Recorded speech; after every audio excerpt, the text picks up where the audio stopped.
Bonjour à tous. Nous sommes actuellement le 8 mai 2019. Je fais peut-être une petite série de vidéos étant donné la situation au Moyen-Orient qui est très tendue. Et je pense que nous allons rentrer dans une situation qui ne va pas se désamorcer, mais tout au contraire, qui va s'enflammer. D'ailleurs, plusieurs réseaux d'information localisés au Moyen-Orient, plus particulièrement dans la région d'Israël, ont été sommés de ce qu'on appelle en anglais de signer des ententes, des gags, GAG. Ça, ce que ça veut dire, ce sont des documents de non-divulgation où l'information qu'ils peuvent nous transmettre est limitée. Alors, ça, c'est depuis quelques jours. Et c'est arrivé au moment où, justement, il y a eu les tirs de roquettes envoyés du Hamas vers Israël. Et les médias nous parlent de 600 roquettes, mais les informations que j'ai, on parle plus de 1000 missiles. Et encore, il y a quelques heures, ce matin, j'avais de l'information, une centaine, 150 à 200 roquettes supplémentaires envoyées.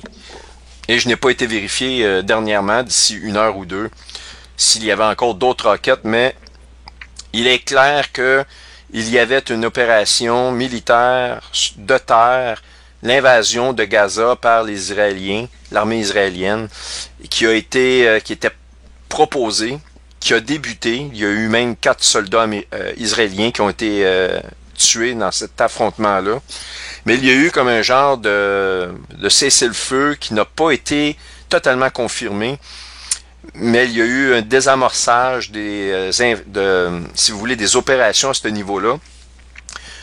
Par contre, ce que je crois, c'est qu'il y a eu des communications entre le gouvernement américain et Israël et probablement qu'ils ont convenu d'attendre. Et depuis ces heures-là, ces dernières journées-là, un énorme porte-avions américain a été dépêché au Moyen-Orient, dont la puissance de feu le permet de détruire l'Iran au complet. Alors, sans plus tarder, on va débuter avec une rétrospective du chapitre 8 de Daniel. J'avais une de mes dernières vidéos, j'avais vraiment décortiqué ce chapitre 8 de Daniel-là. On va pas en reparler de A à Z, mais on va faire sortir les faits saillants de ce chapitre-là parce qu'il est extrêmement important. Selon moi, c'est la pierre angulaire de Isaïe 17, c'est la pierre angulaire de toute chose. Et pour nous, chrétiens, de l'amorce dans l'entrée en scène de l'Antéchrist. Alors, c'est un chapitre extrêmement important parce que ça nous donne les indications claires du moment où on peut s'attendre à voir paraître l'Antéchrist. Bref, maintenant, c'est très très clair. Le chapitre 8 nous parle de la destruction du régime perse, le régime de l'Iran, par les États-Unis d'Amérique, qui est la Babylone. Alors, on va revenir un peu sur les faits saillants. Je vous avais montré le chapitre 8. Il était question de 2 animaux. Un bélier à 2 cornes qui était contre un bouc à une grande corne, qui avait une grande corne, ok? Et donc, le bélier à 2 cornes, ici, c'était, la Bible nous donne la définition au chapitre 8, verset 20. Le bélier que tu as vu et qui avait des cornes, ce sont les rois des Mèdes et des Perses. Donc 2 cornes. Pour ce qui est du bouc, c'est le roi de Babylone, la Babylone qui est les États-Unis d'aujourd'hui, et la Bible nous donne la réponse au verset 21. Le bouc, qui a été vu dans la vision, c'est le roi de Javan. La grande corne entre ses yeux, c'est le premier roi. Et donc, une grande corne ici, très puissante, qui sous-entend plus puissante que ses homologues. Donc, si un pays, dans son histoire, a une succession de rois, de présidents dans le cas des États-Unis, eh bien, il faut que le président de Donald Trump soit actuellement le gouvernement le plus puissant qu'il y a eu depuis l'histoire des États-Unis. Et la dernière fois, j'ai fait une hypothèse à l'effet que Trump, durant les élections, gagnerait et le Sénat, il prendrait le contrôle du Sénat, notamment, et aussi, il prendrait le contrôle de la Chambre des représentants. Et ce n'est pas arrivé. Évidemment, le lendemain, déjà, j'avais des gens, ah oui, bon, encore de quoi, qui fonctionne pas, etc. Eh bien, c'est pas parce que je fais des hypothèses que mon hypothèse fonctionne. Il se peut que je me trompe dans les hypothèses. Ce qui est certain, c'est que la parole de Dieu, elle, ne se trompe pas. Et je vais vous démontrer qu'effectivement, Donald Trump est le président américain le plus puissant qu'il y a eu depuis l'histoire des États-Unis. Et il y a une raison pourquoi. C'est que Donald Trump est protégé par les patriotes américains. Il a été mis là par les patriotes et aussi il est protégé par l'armée américaine. Et c'est pour ça que Donald Trump peut actuellement il peut manœuvrer malgré qu'il a les médias contre lui, il a les médias de masse, il a l'opinion, les faux, si vous voulez, les sondages d'opinion publique qui sortent contre Trump sont faussés. Il y a du bon, mais il y a aussi énormément de mauvais qui circulent. Alors, si vous parlez dans vos collègues de travail, si vous parlez de Trump, Donald Trump, vous ne trouverez pas beaucoup de personnes qui l'aiment. Alors, effectivement, si on écoute les médias de masse, tout ce que Trump fait, c'est négatif de A à Z. Et ils le font même passer pour une personne incapable de parler correctement dans des foules. Alors que selon moi, c'est un des plus grands orateurs que j'ai vu depuis que je suis né. C'est quelqu'un d'extraordinaire. Sans aucune note, il fait des discours absolument époustouflants. Alors, pour procéder à la démonstration que Trump est effectivement un gouvernement hors de l'ordinaire, au niveau de sa structure et de sa puissance, je vais vous montrer un extrait de la vidéo qui apparaît ici à l'écran. Je vais vous montrer la photo c'est une capture d'écran de YouTube qui a été faite par, bon, ils appellent ça le réseau Pete Cossette. Et c'est Alexis Cossette que vous voyez ici à droite, qui est un spécialiste, un universitaire. Et il a étudié, il connaît très très bien la politique américaine. C'est un homme très très bien articulé. Écoutez, on peut pas trouver un document mieux fait que cette vidéo-là ici, ce vidéo-là ici présent. Je vous recommande de l'écouter au complet. Il dure 1h21. Vous allez comprendre beaucoup d'aspects du combat qui se trame actuellement entre l'administration Trump et l'État profond, ici le Deep State. Et il va parler particulièrement de Trump et de quelle manière il obtient son pouvoir. Vous allez voir que ce sont les patriotes et l'armée américaine qui est derrière. Donc, l'hypothèse que j'avais fait, qu'il pouvait probablement, que je m'attendais à ce qu'il gagne le Sénat et la Chambre des représentants, eh bien, comme vous l'avez su, ça ne s'est pas produit, malgré le fait que il y a eu énormément d'informations dans les semaines qui ont suivi d'une très grande fraude. Il aurait ramassé et la Chambre des représentants et la Chambre des Sénats, mais à cause de la fraude, tout à l'avantage des démocrates, comme bizarrement, il n'a pas pu le faire. Mais Trump a compris une chose, ça ne donnait rien de se battre au niveau des cours. Il aurait eu énormément d'objections, énormément d'opposition. Ça aurait pris tellement de temps, il se serait embarqué dans une guerre juridique qu'il aurait probablement perdu dans le sens où, avec le délai, pendant ce temps-là, l'État profond met en marche des plans et Trump n'aurait pas pu faire ce qu'il veut. Alors donc, il s'est dit, de toute manière, mon pouvoir ne vient pas de moi-même, il vient de ces gens-là, de ces patriotes-là qui m'entourent et qui me donnent ma protection. Et c'est pour ça qu'il a certains pouvoirs de manœuvre que certains gouvernements n'ont pas. Et la déclaration de l'état d'urgence, finalement, qui est un précurseur de la loi martiale, lui donne énormément de pouvoir parce que c'est un pouvoir étendu dans lequel l'armée l'appuie dans ce mouvement-là.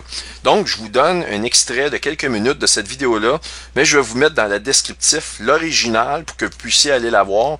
Le but n'est pas de voler les droits d'auteur, mais étant donné que mon point précis, c'est de démontrer la puissance du gouvernement Trump qui accomplit la prophétie biblique de Daniel, chapitre 8, de cette corne-là qui est très très grande. Alors, voici l'extrait. Les États doivent soumettre leur budget, je pense, à l'UE. Ils n'ont pas de contrôle de leurs frontières. En tout cas, c'est une aberration. Absolument. C'est comme, dans le fond, le Québec essaie de se séparer depuis beaucoup de décennies, puis eux autres, ils s'en vont s'embarquer là-dedans. C'est ça. Fait, là. Ils abandonnent, dans le monde moderne, dans le monde de l'Internet, ils abandonnent leur souveraineté. Oui, c'est quand même assez incroyable. Ouais. Et là, maintenant, ils essayent d'en sortir, mais les mondialistes vont pas se laisser faire. Donc, je sais pas si tu as fini avec le volet de l'image que les médias nous transmettent de Donald Trump. Non, en fait, ce que je veux dire, c'est qu'ils ont tout faux. Oui. Ils ont tout faux parce que ce qu'on nous présente comme image, c'est l'image d'un homme comme premièrement d'un mégalomane, d'un homme narcissique, quelqu'un d'enfantin, instable, dérangé, oui, sexiste, raciste, méchant. Exactement. Alors que ce qu'il faut comprendre de la présidence de Donald Trump, c'est qu'essentiellement c'est une opération militaire. Okay? Donald Trump ne s'est pas présenté de son propre chef à la présidence. Okay? Il a été recruté par un groupe de patriotes dans les services de renseignement, dans la Military Intelligence, à la NSA, à des patriotes qui se sont rendus compte dans les dernières années du mandat Obama que Obama avait essentiellement, trahi le pays, était en train de purger le pays, était en train de le préparer à la gouvernance mondiale, l'abolition des frontières, fin de la prépondérance militaire américaine en vendant des secrets à des ennemis, etc. Et il y a eu notamment une purge de quelque chose comme une centaine de généraux des patriotes dans les forces armées américaines, notamment dans les forces nucléaires. Et là, il y a des gens qui se sont rendus compte que Obama n'était pas un patriote, qu'il était en train de préparer le pays au mondialisme. Et ces patriotes-là, qui étaient aussi au courant, parce qu'ils étaient à la NSA, dont notamment l'admiral Rogers, ils se sont rendus compte des communications de l'État profond, là, parce que nous, on se fait traquer avec nos téléphones cellulaires, mais ce qui est intéressant aussi avec ces technologies-là, c'est qu'on est capable aussi de savoir ce que les élites se disent entre elles. Et c'est encore la NSA, des gens à la NSA, à la Military Intelligence, qui se sont rendus compte du plan pour, abolir l'État américain, se débarrasser de la Constitution, puis passer à la phase État mondial. Alors, ces patriotes-là, il y a des personnes comme Dan Bongino, qui est l'ancien chef des services secrets à la Maison-Blanche sous Obama, qui a démissionné et qui s'est présenté à une élection contre le Parti démocrate de Barack Obama. Il a dit à la radio que quand on lui a dit « Est-ce que c'est vraiment si pire que ça à la Maison-Blanche? » Il a dit « C'est pire que ce que vous pouvez imaginer. » au niveau de la trahison et tout ça. Alors, lui a dit que ce plan-là pour reconquérir les institutions américaines a commencé à partir de 2012, là, avec l'affaire de Benghazi. Là. Ils se sont rendus compte, c'est là où est-ce qu'ils ont tué l'ambassadeur américain. L'administration Obama a essentiellement tué un l'ambassadeur Stevens en Libye, pour prendre le stock d'armes de Muammar Kadhafi et les utiliser en Syrie contre Assad. Et pour ça, l'ambassadeur était contre, ils ont dû se débarrasser de l'ambassadeur. Et c'est ça, les patriotes qui se sont rendus compte que l'administration Obama jouait contre ses propres troupes, contre... Alors, Dan Bongino, lui, situe ça en 2012, mais la plupart des analystes comme Steve Pechenik, puis Kevin Shipp et d'autres parlent de 2015, le moment où les patriotes dans les services de renseignement dans l'armée ont commencé à mettre sur pied un plan pour reprendre le contrôle des institutions américaines. Alors, il y avait deux possibilités essentiellement, soit faire un coup d'État militaire, ou d'y aller de la façon civile en se rangeant derrière un candidat patriote. Et ces gens-là ont choisi Donald Trump comme le candidat patriote. Ça faisait longtemps que Donald Trump tenait des propos patriotes.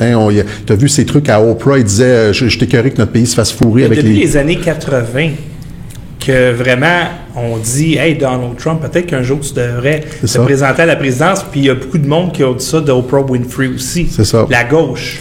Mais même la gauche disait Donald Trump, tu serais un bon président, tu sais, t'es un homme d'affaires, t'as réussi, t'es un gars d'action, c'est no nonsense, etc. Et à minute qui allait devenir président, là, oups, ils ont viré leur capot de bord complètement, et là, ils ont commencé à être très, très virulents. C'était le chouchou de la communauté noire. Trump, il allait, tu sais, il y a des photos avec Jesse Jackson, etc. Il recevait des trophées, puis à partir du moment où est-ce que il s'est présenté contre Hillary à la présidence, c'est devenu un raciste. Écoute, c'est normal, c'est un gars dans les médias, dans l'entertainment, pas dans les nouvelles, là, dans l'entertainment. Dans l'entertainment, tu as beaucoup de minorités, tu as beaucoup d'homosexuels, etc. Donc, très, très, très ouvert d'esprit. Puis, c'est un libéral de New York. Ça. On parle pas là, d'un conservateur du Texas. Là. Ça. Donald Trump, c'est un libéral de New York. C'est ça. Et puis, d'ailleurs, il l'a démontré lorsqu'il a été élu chef du Parti républicain, quand il a dit « Je vais défendre les droits des LGBTQ ». Il a même dit « Q ». LGBTQ. Puis là, les gens se sont levés puis l'ont applaudi. Puis moi, j'étais là, « Parti républicain. » Parce que 4 ans auparavant, tu avais Rick Perry dans une campagne à la présidence qui avait dit que c'était écœurant, il y avait des homosexuels dans l'armée, on n'a pas accepté ça. Il a fait une pub, vous pouvez le voir sur YouTube. Alors, c'est un libéral de New York et il a changé non seulement la politique américaine, mais la culture du Parti républicain. Le Parti républicain dans ses fondations. C'est ça. Alors, essentiellement, c'est ça. Puis les personnes qui sont venues chercher ces patriotes-là, on les connaît. Hein? C'est comme ils sont dans son administration présentement. Une des premières personnes à se pointer avec lui lors de ses rallyes de campagne, c'est le général Michael Flynn. Lui qui est devenu chef de la Military Intelligence, du Director of Central Intelligence, je ne me rappelle plus exactement. National Security Advisor. C'est ça. Et donc, Michael Flynn qui s'est présenté avec Donald Trump lors de ses rallyes, etc. Et par la suite, donc il a été élu. Et qu'est-ce qu'il a fait dès qu'il a été élu? Il a nommé plein de généraux dans son entourage, plus que les autres administrations. Mattis à la défense, général Mattis qui est à la défense. Le général Kelly, au début, il était au Department of Homeland Security, mais après le départ de Reince Priebus, il l'a pris comme chef de cabinet, Chief of Staff.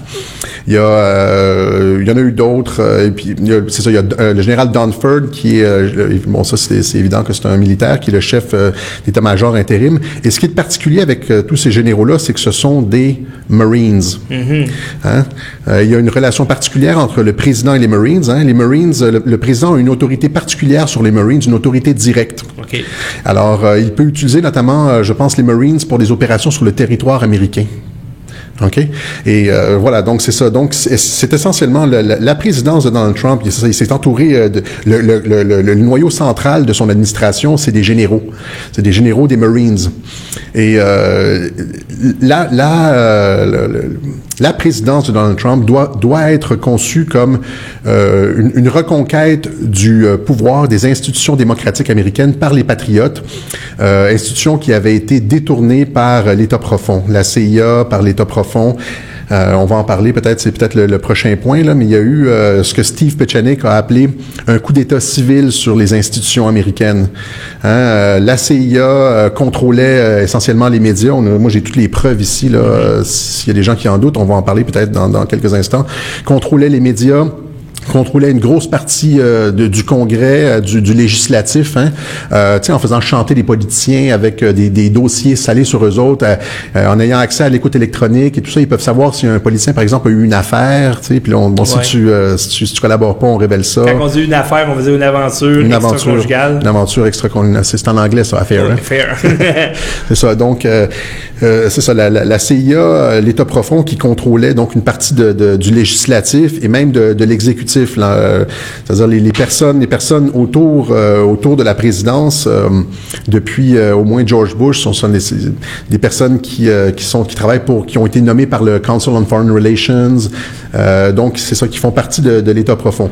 Il y avait une mainmise de l'État profond sur les institutions démocratiques américaines, l'exécutif, le législatif, les médias, etc., les agences de renseignement et tout.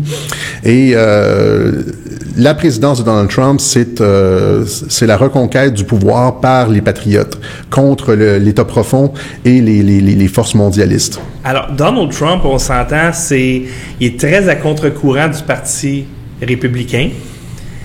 Est-ce que tu penses que c'est à cause de ça qu'il a choisi Mike Pence comme vice-président? Parce que Mike Pence, c'est le contraire de Donald Trump, là. Ouais. Beaucoup plus conservateur. Il n'y a pas eu 3 femmes superstars qui ont posé nues. Tu sais, un homme de famille, il est fret. Très conservateur, très chrétien. Est-ce qu'il a choisi Mike Pence pour rassurer peut-être la base républicaine? Il y a un peu de ça là-dedans, mais il y a aussi Mike Pence, c'est un ancien Marines, lui aussi. Okay. Et un président américain peut toujours réactiver un ancien Marines. Comme quand un Marine a été décommissionné, un président peut réactiver un ancien Marines. Et donc, il y a cette espèce de lien de confiance avec les Marines. Puis il y a aussi probablement le fait que Mike Pence étant lui très, très conservateur, avait un dossier clean. C'est-à-dire, il n'y a probablement pas eu d'affaires extra-conjugales. On sait qu'il se tient jamais avec une femme seule, hein, Mike Pence. Moi non plus, d'ailleurs, c'est threesome en montant. Sans la présence de sa femme. C'est ça. Sans la présence de sa femme. Donc, c'est ça. Mais je pense que le choix de Mike Pence, en fait, lui aurait probablement été soufflé par les patriotes qui ont été le chercher.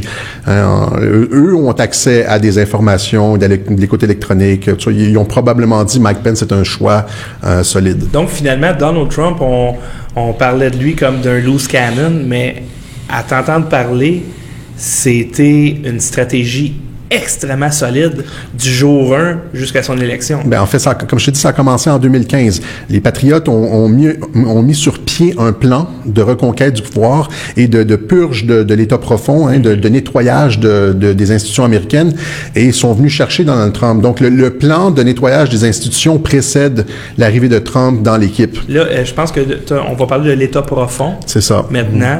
Parle-nous un peu, parce que pour les gens, des fois, quand on parle d'État profond, c'est de la conspiration, c'est nébuleux, c'est des hypothèses floues. Parle-nous un peu, c'est quoi l'État profond et comment est-ce qu'on a des preuves de son existence? Il y a des preuves tangibles de son existence, là. Je veux dire, il y a des livres qui ont été écrits. JFK en a parlé, entre autres. Hein, ils ont fait des discours. Il y a plusieurs présidents qui se sont exprimés là-dessus. Je vais peut-être citer justement un des discours de JFK là, qui parle de l'État profond. Il y a des livres qui ont été écrits là-dessus, notamment celui de Carroll Quigley. Carroll Quigley, qui était le mentor de Bill Clinton, qui a écrit un livre qui s'appelle Tragedy and Hope, où est-ce qu'il documente les activités de l'État profond. Il dit qu'il a été le seul à avoir accès aux archives de cette organisation transnationale-là, hein, parce qu'il y a l'État profond, mais en dessous de l'État profond.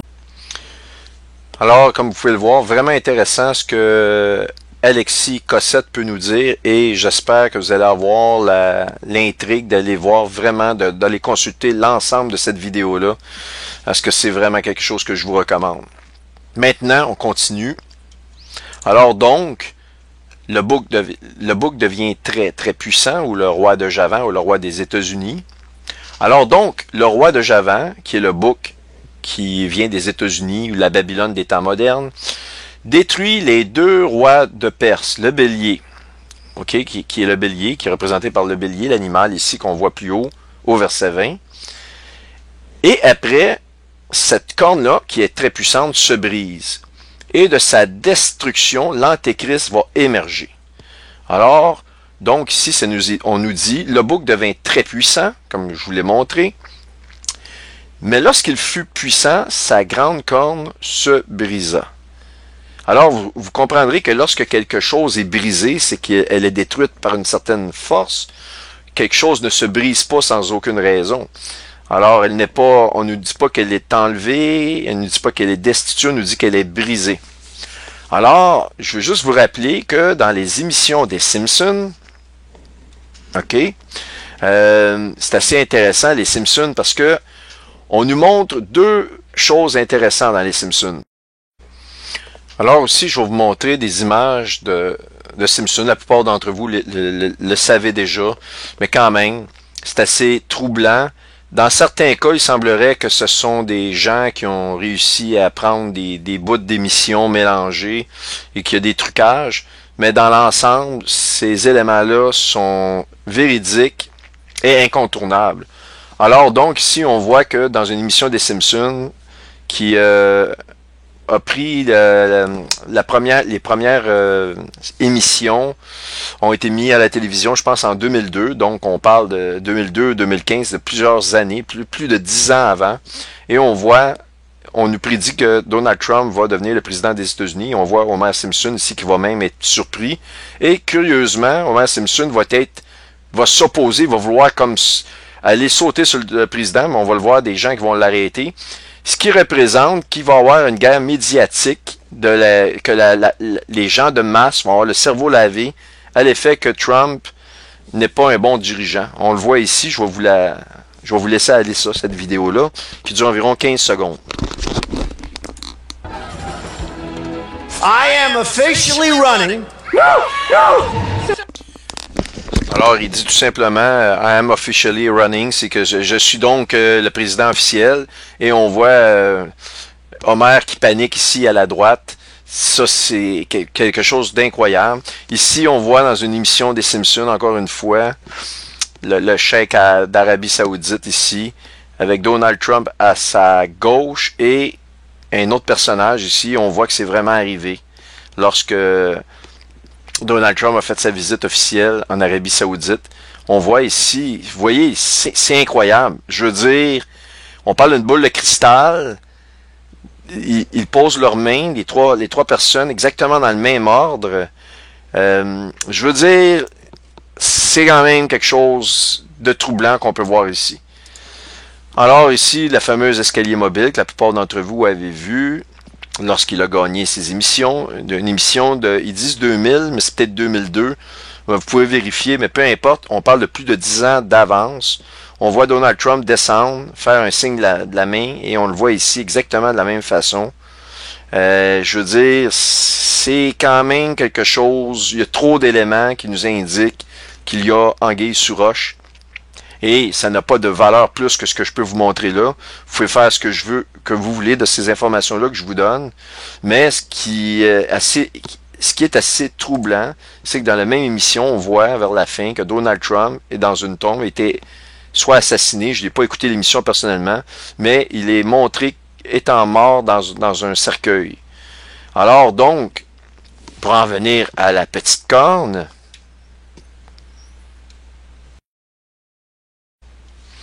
la Bible nous dit qu'elle va se briser, cette grande corne-là ici. Alors, est-ce que ça va être par l'assassinat? Est-ce que les Simpsons nous montrent les choses d'avance? Je ne le sais pas, mais sachez que la Bible ne se trompe pas et qu'il va se passer quelque chose dans un futur très proche.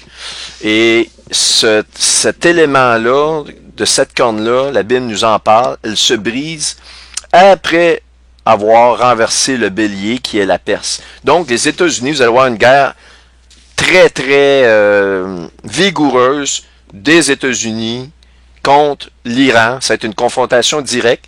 Et la Bible nous dit, un des éléments, que le bélier ne touchait pas la terre. Donc, il se mue au-dessus des eaux, au-dessus de la terre. Et vous savez qu'un porte-avions, eh bien, la possibilité, c'est d'attaquer à l'aide d'avions, de missiles. Et soit dit en passant, il y a quelques semaines, d'avance, les États-Unis ont envoyé 7 avions F-35. Ce sont des avions qui sont équipés avec des systèmes anti-détection. Donc, ils appellent ça des Stealth F-35. Donc, des avions munis d'un système anti-détection. Et ce sont des avions dernier cri qui ont des possibilités d'attaque absolument faramineuses. Ils peuvent porter jusqu'à 8500 kilos de missiles et d'équipements de destruction. Donc, vous savez que 35 avions, on parle de quelque chose de majeur. Il y a des pays qui en ont peut-être 8 de ces avions-là. Il y en a plusieurs qui en ont pas.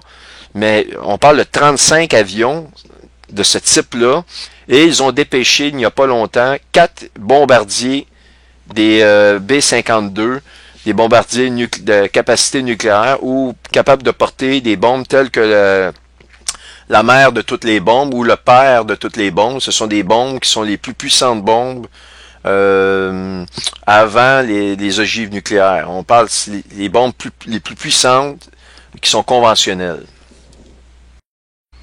Alors donc, si on résume, l'envoi d'un porte-avions américain, le USS Abraham Lincoln, c'est l'un des 11 super porte-avions que les États-Unis possèdent. Il y en a 11 des géants. Là. Ça, c'est un des Top Gun, un des gros du gros de l'arsenal américain.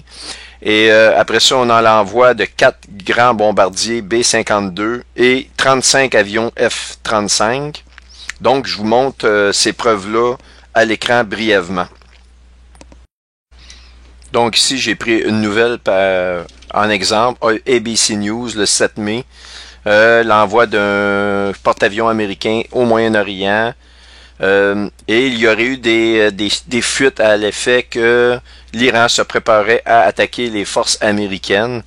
En fait, ce n'est pas juste c'était selon le Mossad, les services de renseignement israéliens, ils ont contacté Washington à l'effet que l'Iran se préparait à attaquer.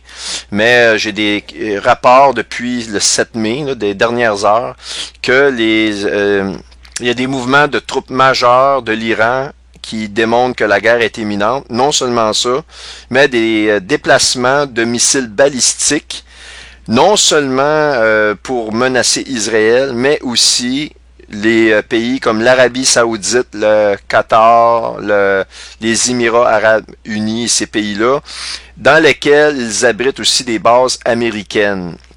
Les forces armées américaines ont des bases localisées dans ces pays-là. C'est leur présence actuellement, leur plus grande présence est à partir de ces pays-là, qui sont des pays alliés des États-Unis encore. Donc, et selon les services d'information, ces missiles balistiques-là menaceraient directement les installations de ces bases américaines-là. Les États-Unis sont au courant. Il y a des articles qui sont sortis là-dessus.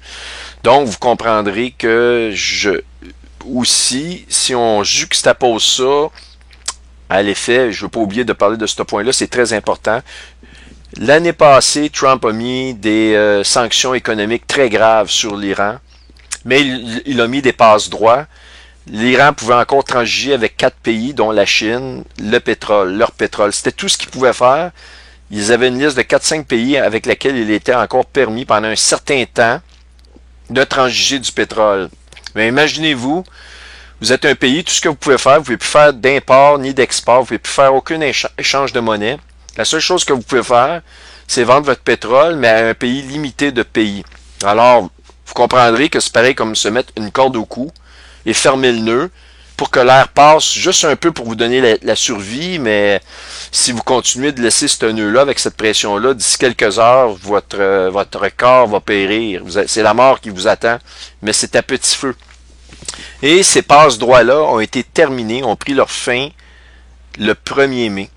La Chine a critiqué les États-Unis en disant qu'ils ne se conformeraient pas à ces sanctions-là, sauf que les rapports économiques démontrent qu'il n'y a eu aucun achat de pétrole par la Chine depuis tout le mois de mai et même avril avec l'Iran. Alors donc, l'Iran est confiné à elle-même. Donc, il y a 2 options pour l'Iran. Soit c'est de faire la guerre immédiatement, parce que bientôt ils ne seront plus capables, seront peu en possibilité, parce que c'est un pays qui agonise dans son économie. Donc, il va s'imploser par l'intérieur, ou agir immédiatement. Et ils savent très bien que s'ils agissent, que leurs alliés, la Russie, la Chine et d'autres vont entrer en ligne de compte. Alors, de toute manière, j'en ai déjà parlé, selon l'eschatologie ou la mythologie perse, ce pays-là est voué à brûler pour amener l'apocalypse, si vous voulez, ou leur Mahdi, leur sauveur. Et on le voit parce que le drapeau perse d'origine possède les 4 étoiles gardiennes. Ces 4 étoiles gardiennes-là correspondent aux 4 constellations que j'ai toujours parlé, qu'on voit dans le livre de l'Apocalypse, qui correspondent aux 4 bêtes. Un qui a un visage de lion, l'autre un visage de bœuf, un autre un visage d'aigle, et l'autre le visage d'un homme, qui est le Verseau, la constellation du lion, la constellation du taureau, et l'autre la constellation de l'aigle, qui est la constellation du scorpion. En fait, parce que le scorpion était appelé l'aigle dans les temps anciens. Donc, ces 4 constellations-là correspondent aux 4 roses des vents, si vous voulez, au niveau géographique pour nous sur la Terre. Quand on parle de l'Est, l'Ouest, le Nord et le Sud, au niveau astronomique, ces 4 constellations-là correspondent aux 4 roses des vents, si vous voulez. C'est la même analogie. Et vous allez voir qu'un personnage qu'on appelait Alexandre le Grand avait 4 généraux et à sa mort avait donné chacun de ces royaumes-là aux 4 roses des vents. Il avait dispersé ces royaumes, si vous voulez, au nord, au sud, à l'est et à l'ouest. Bref, si je vous dis ça, c'est que vous allez voir que de la destruction, comme j'ai parlé, de la destruction de la grande corne des États-Unis, de Babylone, qui correspond au gouvernement de Donald Trump, lorsqu'il est brisé, émergent 4 royaumes duquel un leader qui, lui, va contrôler les armées des cieux. Donc, c'est l'Antéchrist, une corne va pousser du milieu de 4 cornes. Donc, la grande corne se brise, elle est remplacée par 4 cornes, duquel pousse l'Antéchrist, une petite corne qui a la parole, et qui pousse et qui contrôle, il pousse jusqu'au midi. Le midi, qu'est-ce que c'est? C'est les cieux, c'est le ciel, les armées célestes, si vous voulez. Je vais vous montrer ça. Donc, ici, le porte-avions Abraham Lincoln. On a le déploiement de 4 B-52 qui était annoncé le 7 mai. Et ça, vous savez, le 7 mai, qu'est-ce qu'il y avait? Il y avait les bombardements massifs et ça a brassé énormément avec Israël et Gaza. Et ce que je peux vous dire, c'est que il y a eu des morts de chaque côté. La presse locale s'est fait censurer par Washington. Donc, ils ne veulent pas, je ne sais pas c'est quoi la raison, est-ce qu'ils ne veulent pas entacher les efforts de paix ou il y a un autre plan? Peu importe, je vous donne ces informations-là. C'est pour ça qu'on a de la misère à avoir de l'information supplémentaire vraiment de qu'est-ce qui se passe. Et il y a aussi, j'ai donc ici, ça c'est une nouvelle pour une des premières fois dans les dernières heures, si vous voulez, on a que le leader suprême de l'Iran s'est prononcé sur la crise actuelle. On a vu que le gouvernement iranien a répliqué dans les journaux aux États-Unis, a menacé, a fait des menaces, et on a des mouvements de troupes. Donc, l'armée iranienne, actuellement, est en mouvement. Mais c'est la première fois qu'on voit dans cette crise récente-là, qu'on voit le leader, si vous voulez, religieux, le leader suprême. Pourquoi il l'appelle le leader suprême? C'est qu'en Iran, vous avez le président iranien, le président politique, on va l'appeler comme ça, et vous avez le président religieux ou la force religieuse qui est l'ayatollah, si vous voulez. Et donc, ces deux personnages-là sont deux dirigeants de l'Iran. Ils ont deux présidents, deux forces dirigeantes, si vous voulez. Une qui est religieuse et l'autre politique. Et c'est celle qui est religieuse qui a le plus de pouvoir en Iran. Alors donc, on le voit ici, pour ce qui est du le leader suprême de l'Iran, the supreme leader ranks above the president of Iran. Donc, il a un rang supérieur au président de l'Iran. Ça, de toute façon, ceux qui connaissent un peu le régime de leadership de l'Iran le savent. Là, c'est pour ça qu'il appelle le leader suprême. Donc, et il a aussi juridiction sur. Il est un peu comme Mme Clinton l'était, le chef d'État. Il est, voyez-vous, le highest ranking political and religious authority. Donc, au niveau politique puis religieux, c'est l'autorité suprême. Il a droit de regard sur les forces armées, sur le système judiciaire, les communications, télévision, etc., etc. Donc, il a le bras très, très long. Et étant donné qu'il a la religion, il représente la facette religieuse de la Perse, eh bien, il a comme un genre de respect supplémentaire qui est vraiment fort en face de ce personnage-là. Donc, il est curieux que de voir que depuis l'envoi des forces américaines au Moyen-Orient, depuis le 7 mai, on a entendu, avant ça, des commentaires du président du pays de l'Iran. On a entendu énormément de commentaires du général des armées iraniennes. Et on a vu des mouvements de troupes, on a vu plusieurs commentaires. C'est une des premières fois qu'on voit vraiment le leader suprême iranien donner des avertissements à la situation qui est actuelle. Donc, on voit ici le 7 mai, le leader suprême de l'Iran met en garde de la prochaine venue de montée, si vous voulez, de la montée de la violence contre l'Amérique. The coming escalation, ça veut dire la montée des tensions contre l'Amérique. Donc, on parle ici du leader suprême. Un frère à moi m'a fait remarquer hier que justement, ce qui est assez intéressant, c'est que dans les deux cornes qui composent le bélier, si vous voulez, il y en a une qui est plus haute que l'autre, donc c'est le leader suprême, donc la Bible est très détaillée à ce niveau-là, mais il y a une caractéristique supplémentaire qu'on nous donne de la corne qui est plus haute, ou si vous voulez, une caractéristique supplémentaire du leader suprême de l'Iran, et la voici.